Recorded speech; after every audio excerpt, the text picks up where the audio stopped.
Sleep can wait.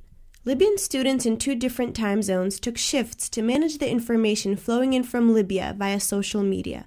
Within a few months, they gathered 41,000 Twitter followers, and their Facebook page was liked by 20,000 users.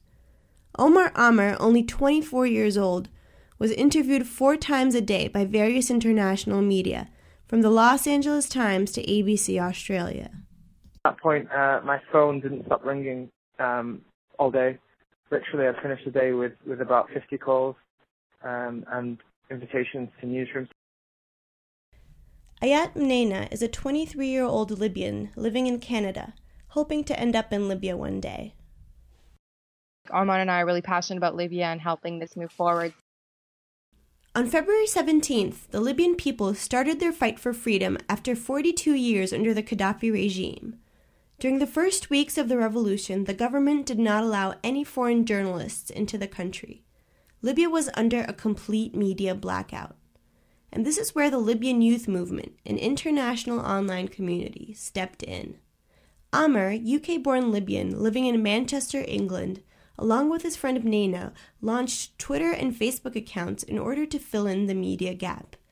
They established a network of contacts all around Libya who would email, tweet, post, and Skype in with information from the ground in real time. Now, while Libya is preparing for an all-encompassing transformation, the members of the Libyan youth movement are doing work on the ground and hoping to be a platform for the voices of Libyan youth. For Amr, violent events in Libya hit close to home. Within 2 days of the revolution, Benghazi, his father's hometown, was under siege. 200 people were shot with anti-aircraft firearms. Amr and Mnena realized they could be the ones to start up the coverage of Libyan events. What started with a network of friends and cousins grew with astonishing speed. On February 17th, we had 200 followers on Facebook. Overnight, we got about 5,000 that first night, something like that. Amr, a busy student in the United Kingdom, put everything on hold to help out with the most important political and social movement that his home country had experienced in decades. For the first few weeks, we were on literally 24 hours a day. Because they were in the UK and Canada in 2 different time zones, they were able to provide coverage virtually around the clock.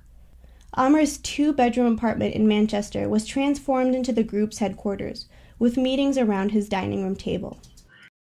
Dedicated, like one of the most dedicated people to this cause, definitely behind the scenes, and that's kind of like how he likes it. Amr's family in Libya has always been in the anti-Gaddafi opposition. Although Amr's father was forced to leave Libya when he was only 21, he raised his children in a spirit of love for the country. All Libyans in the UK and other places across the world were raised not to forget their roots and not to forget that they're Libyan. Just because we couldn't go there didn't mean we weren't Libyan. So this is how we were raised. So with the revolution underway, it didn't really matter that they couldn't be there. We had a connection from birth, if you like, to the country. So we felt a sense of responsibility, as Libyans in the West, that we had to play our role. Their knowledge of English and Arabic and contacts with the Western media helped them participate in the revolution from a distance. But Amr actually did end up in the midst of the events. One day, he was chatting with his friend Riyadh on Facebook. I said to him, "Do you want to go to Libya?" He said, yeah, without a doubt. He's got a fiancée there, you see. It was not a difficult decision. So he said to me, "Let's go then." So literally, 10 minutes after that conversation, we booked a ticket. We didn't know what we were doing, and we didn't know why we were doing it. We just ended up booking a ticket, and then we asked ourselves, what the hell have we just done? They flew to Cairo and drove 23 hours non-stop to Benghazi. Amr describes being welcomed at the border crossing as a one-of-a-kind experience.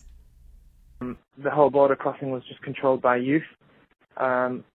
With AK-47s, it really was overwhelming seeing the flag, the independence flag painted across the border crossing, and hundreds of checkpoints all the way from the border down to Benghazi. Although Amr and his friend wanted to go to the front lines, they didn't plan on fighting. Because we'd had no experience in fighting, so it would be an absolute waste of time. Instead, they went as journalists, equipped only with some basic cameras, trying to get the perspective of an average person. So we tried to get another picture and show what the girls are doing, what the boys are doing, what the families are doing, and how they're coping with the revolution. Amar's uncle told him to go back to the UK to do his work from there. Above all, he told him to resume his studies because he would be needed when the country reopened. So I took his advice and I just left Libya 3 weeks because I found that I was more efficient in the UK. Amar says he was hooked on Libya since the first time he visited in 2004.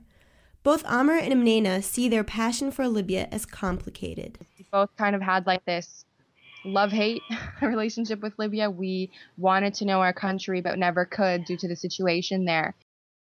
Even though the situation prior to the revolution deeply depressed him, Amar says he would have moved there even if the regime were still in place. I'm just really happy that things have changed in the right way now, that we can speak our minds, we have freedom of speech, or we will do very shortly, across the whole of the country. If asked a few months ago, he says he probably would have said he wanted to get into politics, but the crazy time of the revolution with its countless daily interviews made him change his mind. And I think I have full faith in the Libyan people who went out and protested and all the rest of it. I think I have full faith in them to make the right decisions for the country. Though he says he might feel differently when he's older, for now he just wants to work from the bottom up. Mnena, who describes her friend as charismatic, intelligent, and confident, has a different opinion. But I kind of see him doing more than being just a pilot. Like, I really do think he would take on maybe development projects or pursue different things in Libya, not just kind of that one career. Like its leaders, the Libyan youth movement is shifting gears. They've already started to do groundwork, especially with orphaned children or youth under trauma. They've also been working with the Libyan National Transitional Council, an interim political body that currently represents Libya on the international arena. However, Amr emphasizes that they never wanted to join the council. Because what we wanted to do is provide an independent voice for the Libyan youth.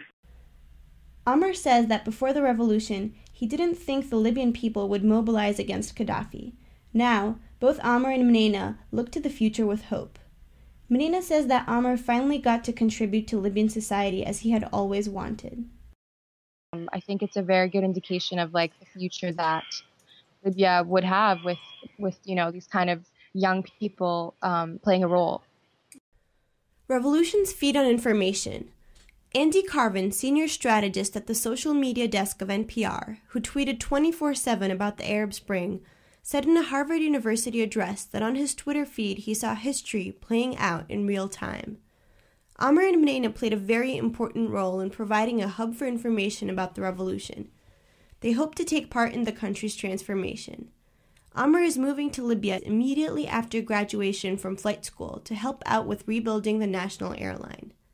The Libyan youth movement will continue to provide an outlet for the young voices of Libya. They also want to bridge the rift created by the Gaddafi regime between Libyans inside and outside the country. For more information, go to shabablibya.org. That's SHABAB Libya.org. Like the Libyan youth movement on Facebook or follow their Twitter account @ShababLibya. For War News Radio, I'm Hannah Kozlovska.